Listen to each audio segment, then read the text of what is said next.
Ngiyakhuleka kumagumbi amanomhlaba kuyindlondlo ezinhle indlondlo lekhulumayo umntwana ohamba namakhehla sanibonani.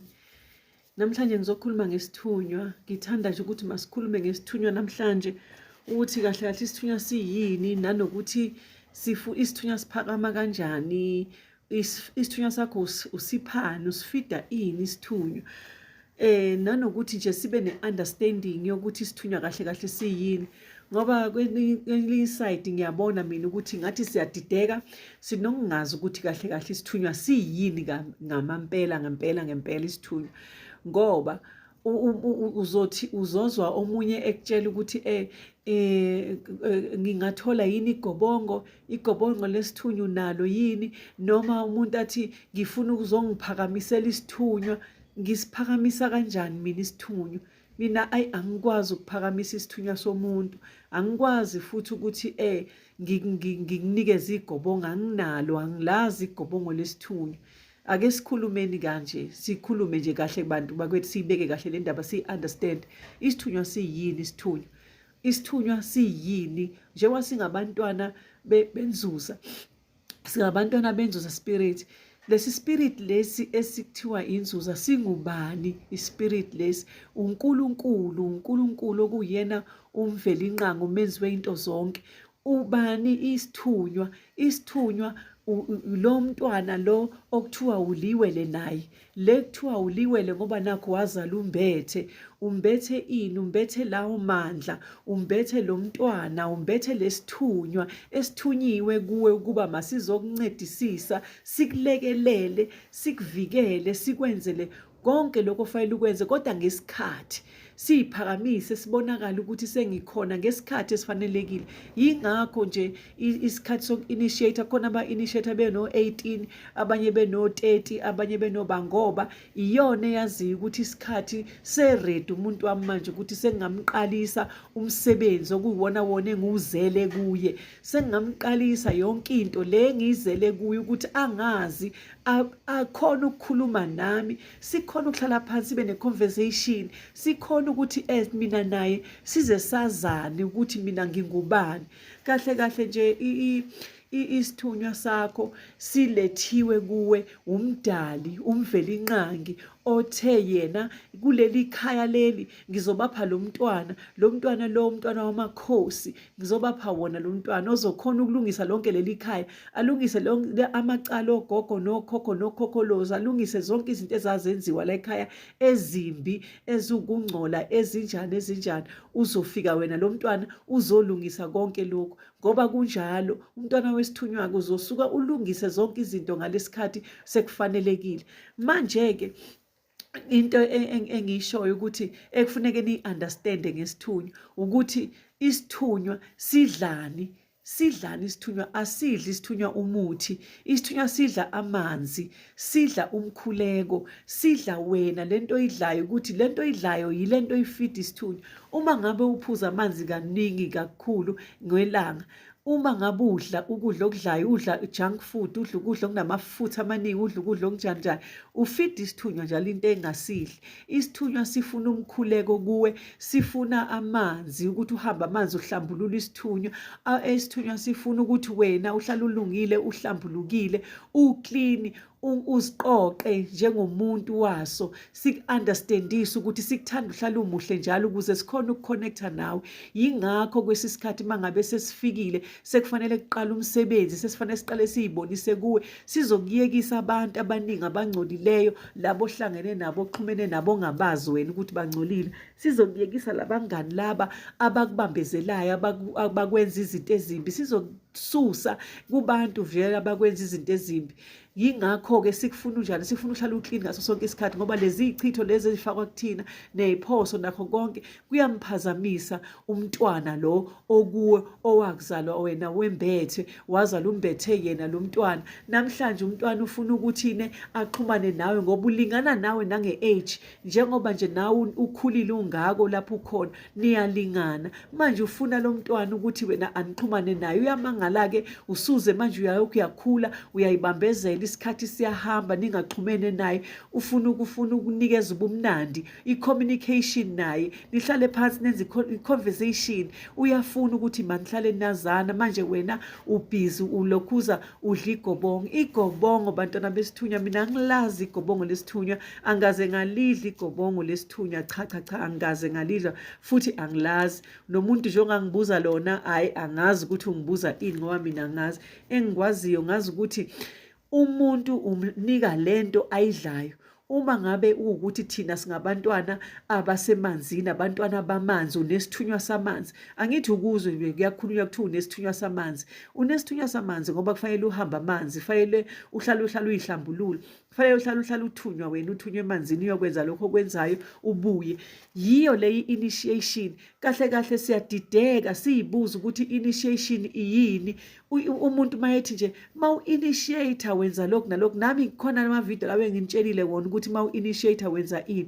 Ngisuke ngichaza kona ukuthi u-initiate njengoba uqala ngesithunywa, ukuze kuthiwa abantwana benzuza spirit baqala ngesithunywa. Isithunywa kuqala esiphakamayo. Uthi mawuzwa abantu bekhuluma bethi isithunywa kuqala esiphakamayo, bese uyibuze wena ukuthi why uqala ngokugijima, uyogijima uzwe ngabantu kuthiwa woza ngapha uzophakamisa ini, woza ngapha uzokwenza ini. Awuyekele ezinye izinto, le mimoya le ekhona ebalwayo awuyekele, awuke wenze into efanelekile, udile nesithunywa sakho, ufide isithunywa sakho efanele sikudle ukuze isithunywa sakho siphakame, bese sikwazi ukuthi sikutshele indaba, sikuxoxele indaba, sikutshele ukuthi wena ngenze kanjani, mina ngiphila kanjani, sizokwazi ukukuxoxela. Mina ngiphila ngokuthi awungenzeli iladi namhlanje uhambe uyokwenza iladi lakhe emanzini, angithi uzwile ngesithunywa sikutshela. Ngelinye ilanga sizokutshela ukuthi namhlanje sikubonise emaphusheni ukuthi nangu ugogo ubani ongahlambulukile, awumhlambulule, nangu ubani owenza ukuthi owahambe onile ekhaya elithile menzela inhlambuluko. Nakhu ini azokuvezela izinto ezikuvimbelayo empilweni yakho, akuvezele ngisho ukuthi amathonga akho aseyinkingeni, akuvezele izinto. Yebo siyabadinga abantu abazosilekelela endleleni. Umuntu ukulekelela ngani? Akakulekeleli nge-initiation, ukulekelela ngezinto ezidinga ukukhishwa empilweni yakho, ukulekelela ngey'chitho maybe ey'dinga ukulahlwa ziqoshwe ney'phoso. Udinga lani umuntu umdingela ukuthi azokwazi ukuthi akukhiphe imidliwa, azokwazi ukuthi akukhiphe iy'lwane lezi esifakwa zona, azokwazi ukuthi akulokhuza akusize la uphehlelwe khona amanzi amnyama. Uyayazi leyo nto leyo, ukuyizwe ngendaba nje kuthiwa khona into umuntu ophehlelwa amanzi amnyama. Mhlampe nawe lapho ukhona izinto zakho azinyakazi nje, uphehlelwa amanzi amnyama. Abantu abakwaziyo ukuthi wena unalesi sipho kodwa bafuna ukuthi ufike khona, bafuna ukuthi uze uhambe emhlabeni ungakaze uyibone injabulo yakho, ungakaze uyibone inhlanhla yakho, ungakaze uyibone into oyilethelwe la emhlabeni, ungakaze wenze ngisho nokukodwa okuletheliwe, ngoba phela sithunyiwe sizokwenza umsebenzi njengoba sibhizi sisebenza. Senza umsebenzi wokushumayela ivangeli likaNkulunkulu, senza umsebenzi wokuveza imisebenzi kaMvelinqangi, senza umsebenzi wokuthi sazise nina abantwana abanenzuza, nina abantwana benzuza spirit ukuthi yazini ukuthi nibaluleke kangakanani abantwana bamakhosi, ningamakhosi. That is why kuthiwa ningahambi igodlo, nihambe ningene ey'godlweni ngoba ningabantwana anidingi ukuthi nikhothame kumuntu, nidinga ukukhothamelwa abantu. Amakhosi wakwawubona amakhosi ehamba engena imizi ngemizi. Kodwa-ke ngokuthi siyaxakeka, siyalidinga usizo, yingakho sizohamba siyofuna lolo sizo bese sekuphelile. Akusumngani wakho lo kade kunikeza usizo, usekunikile usizo uqedile. Ngelinye ilanga mhlampe nawe uyonikeza omunye usizo. Ngithi le mhlaba lo kunjalo, into zethu zikanje ziyaphambana, ziyasizana kahle emhlabeni, kuyasizwana futhi emhlabeni kuyaphakamiswana. Yingakho namhlanje ngila ngizosho ukuthi ngicela niyekele ukuhamba nithi nifuna igobongo lesithunywa, ngoba igobongo lesithunywa alizukukuvusa phakamisela isithunywa, lizoshona phansi isithunywa sakho siye phansi kakhulu ngoba ususiphe ukudla esingakudla.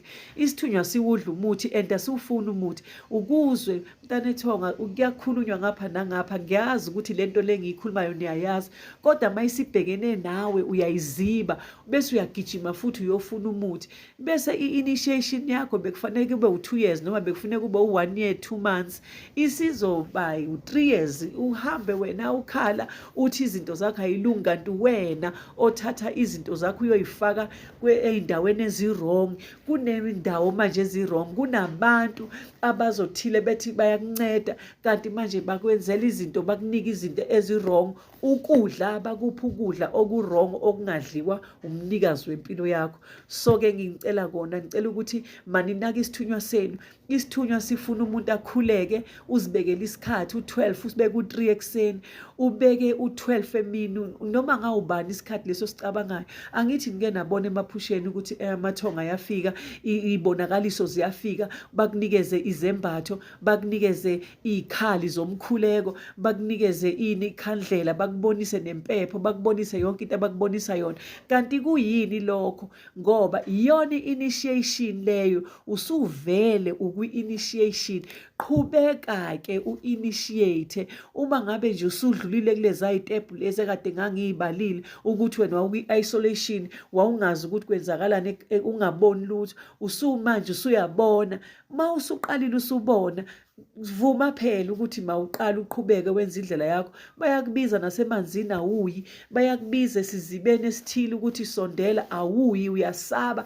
Ngeke amathonga akubize endaweni engcolile futhi angeke azadlale ngawe, ngoba isikhathi sokuthi uyiyele emanzini manje kwesinye isikhathi sesiyabheda, ngoba amanzi lawe esiya kuwo nemifula esiya kuwo nempophomo ezinye, kukhona abantu abafike babeke izinto zabo lapha zokungcola, izinto ezizokunamathela. Usubuya ekhaya kade uye lapho uyihambelile wena, usuyabuya usuphupha ikhehle elithile noma uphupha ugogo othile ekunikeza izinto ongazazi, ekunikeza imithi, wena bese ucabanga ukuthi yisithunywa sakho leso, sijabule ngoba kade usihlambulula sesikubonisa imithi. Hayi, cha, usuke nje uyiyele nje endaweni engasiyona efana neyakho, wafike wayiyela lapha endaweni wathola izinto ezingafani nalo muntu lona oyiwele lakho okwembathileyo, zafike zanamathela ngoba phela wena uhlambulukile, uclean, uhamba ne-pure spirit, uhamba nespirit esihlambulukile.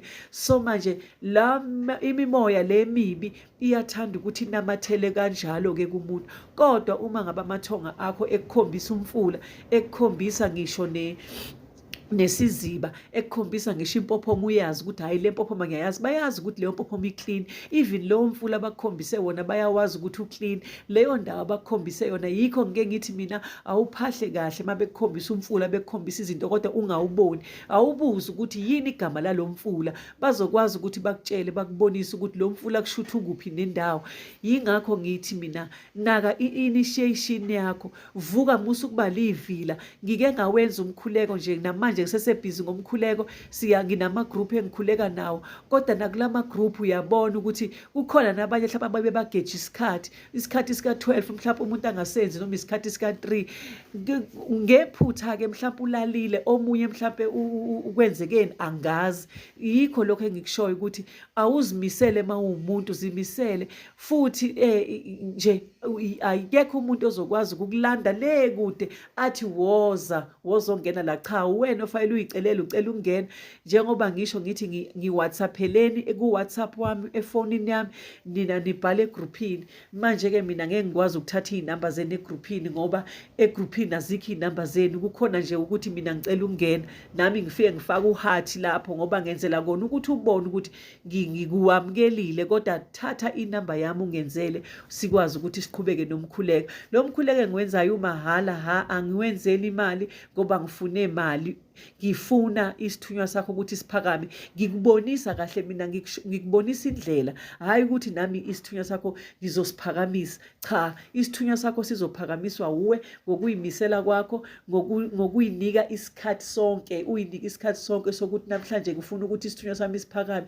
Namhlanje uyabona uma ngingaqala leli culo leli lithi ngicule, ngihube uphakama umoya, bese uyakwazi ngesinye isikhathi uthi uma ukhuleka ubone ukwenye indawo, uyayibona leyo nto i-initiation leyo. Musani ukuthi nithi seniyiqalile i-initiation bese niyagijima nithi niyophakamisa abalozi, omunye athi uyahamba yena uyokwenza umndawo kuthiwa ufayela parule. Uparula yini lo iparulayo ungakaphakamisa isithunywa sakho?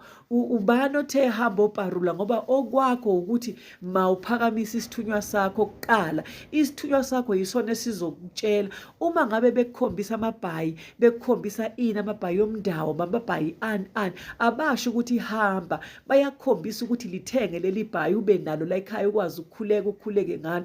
Uma bekubonisa lokho abakubonisa kona, kusho ukuthi wena phuma mntana ethonga, uhlale phansi, ukuyihlale phansi uyi-analyze lento engikutshela yona njengamanje, ukuyihlaziye kahle lento engikutshela yona ukuthi ungubani wena ozothi uyahamba uyofuna ezinye izinto isithunywa sakho singakaphakami. Linda isithunywa sakho siphakame, silinde isithunywa sakho siphakame. Isithunywa siyakhuluma abantwana bamathonga, siyakhuluma.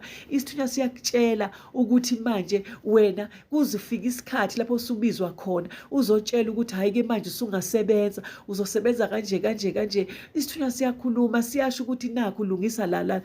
Yazi ukuthi mawungeke uze ujahe kule ndlela uwena ozophumelela. Mina nje mangakutshela ngathatha kude nami izinto zami, ngayenza ngendlela, ngathatha kude nami ngibanjezelwe izinto zobumnyama engangifakwe zona zinginamathele, kodwa nganakekela umkhuleko, nganakekela ukuhamba amanzi njengoba ngangibizwa, noma ngangisaba ukuya emanzini kodwa babe ngikhombisile indawo ngangiya khona, ngifike ngikhanyisa ikhandlela ngikhuleke. Ngesinye isikhathi ngitshelwe kuthiwa ngena phakathi, ngesinye isikhathi kuthiwa ngiye emanzini ahambayo. Uyayibona leyo nto leyo. Ngesinye isikhathi uyakupha entabeni, lapho uthunywa khona yilapho ozoya khona. Thina siyindlondlo, mina ngiyindlondlo yamanzi, ngoba indlondlo yami ngiyifide amanzi, ngoba nawe uhamba nendlondlo. Lo muntu ombathile uyindlondlo, uhlala kuphi lo muntu ombathile? Emanzini. Yingakho mase kufanele ukuthi nidibane naye, uzoyomthola kuphi? Niyodibana naye kuphi? Emanzini. Yingakho makufuneke usufikile isikhathi sokuthi mawengule ingubo, uzobe usukwazi ukuthi uyengula kanjani, uzobe utshelwe uye. Ngisho yonke into uzobe uyitshelwe uye, ngisho nimbuzo ozoyenza ngalelo yanga uzobe utshelwe uye. Asiyekeni ukugijima senze izinto engafanele ngabe siyazenza singakazenzi lezi ezibalulekile. Bantwana bamathonga, ngicela ulike, usubscribe. Ngiyathemba ukuthi ngizwakele. Mangingazwakalanga kahle, ngisanemibuzo futhi ngiyoqhubeka ngichaze kabanzi ngesithunywa, ngichaze kabanzi ngento engiyaziyo, ngento enginayo, ngichaze kabanzi ngesithunywa ukuthi siphakamiswa ngani, ngichaze kabanzi ukuthi igobongo angilazi. Kumanje la ngikhona ngiyasebenza, ngiyalapha, ngiyakwenza nokuthi, kodwa angikaze ngalidla igobongo, angikaze ngalifaka ngomlomo wami igobongo lesithunywa. Isithunywa sami siyakhuluma nami, njengoba ngithi ngiyahlola, ngibhalile lapho ukuthi ngiyahlola, ngenze nje isithunywa sami esingitshelayo ukuthi lo muntu lo unani. Angitshelwa okunye, angizange ngilande izinto engingazazi engithi ngizoyisebenzisa mina. Ingelosi yami iyangisebenzela, ingelosi yami iyangelusa ngendlela, ingelosi yami engilonda ebusuku nasemini iyona engayilalela. Yangavumela futhi ukuthi mayingeluse, vumela neyakho ukuthi kweluse. Musufuna ukuluswa yingelosi eziningi ongeke uzazi, yizo lezi esifike zisixakanisa amakhanda, sivele siyixakekele nje. Mntana ethonga, uma ukuthi uyafuna isithunywa sakho siphakame, kuhambe emanzini. Mabekubiza emanzini, yekela ukudla inyama yengulube, uyekela ukudla inyama ngaphakathi uma ngabe ufastile. Ngikhuluma nge-fasting, kodwa yengulube nje awuyidingi at all, awuyidingi ingulube. Udinga nje ukuthi ezinye izinto uyimise uma ngabe ufastile, uvuka ukhuleka, uyinikeze isikhathi, uvuse le ngelosi engaphakathi. Hlabelela, shaya ngisho amaculo athile azokwenza ukuthi ingelosi yakho mayiphakame. Ushone emanzini, mabekubizile ufike uhlale kulelo dwala ofuna ukuhlala kulo, uhlale lapha bakutshengise khona, uthi ukwenza ihumming, uthi ukwenza ukucula, uthi ukwenze noma ngabe yini. Mntana ethonga, masilaleleni abantu bethu esihamba nabo, ngoba uma ungamlaleli asoba aphakama. Isithunywa uyolokhu wahamba usifuna, ugijime uyoze uyongena nakulaba abantu abarong abayofike bekwenza okukhulu, bese uxabana kakhulu nesithunywa, bese siyaduba. Musa-ke ukuthi ufuna ukudubisa abantu bakho abakuzela nezinto ezinhle kangaka. kangaka. Ngiyacela ulike, usubscribe bese uyakhomenta below. Nisale kahle bantwana bamathonga, nisale kahle bantwana bey'ndlondlo, iy'ndlondlo ey'hlala emanzini, iy'ndlondlo zamanzi eniyothi mase sekufikile ilanga lakho lokuthi udibane nendlondlo, lapho uyodibana khona naye emanzini, nothi emithini noma endaweni ethile, kodwa uyodibana nayo ephi? Emanzini. Ndlondlo.